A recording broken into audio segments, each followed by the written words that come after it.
కోటి పుణ్యాలతో సమానమైన ఆషాఢ తొలి ఏకాదశి విశిష్టత గురించి తెలుసుకుందాం.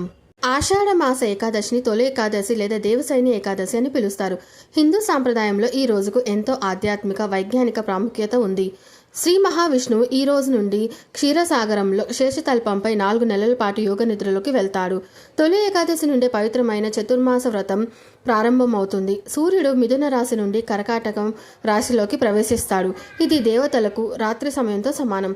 తొలి ఏకాదశి సమయానికి వర్షాలు పడటంతో రైతులు వ్యవసాయ పనులు, విత్తనాలు వేయడం ప్రారంభిస్తారు. వీలైన వాళ్ళు ఈ రోజంతా ఉపవాసం ఉండి రేపటి ద్వాదశి ఉదయం పారణ చేసి ఉపవాసాన్ని విరమిస్తారు.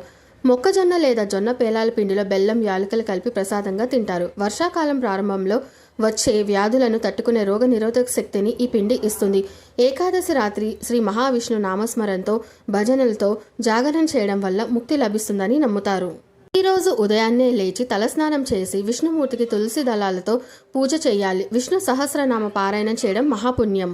శ్రీ మహావిష్ణువు తిరిగి కార్తీక శుద్ధ ఏకాదశి రోజున మేల్కొంటారు. ఈ మధ్యలో ఉన్న 4 నెలలను చతుర్మాసాలు అంటారు. ఈ కాలంలో మునులు, భక్తులు దీక్షలను చేపడతారు.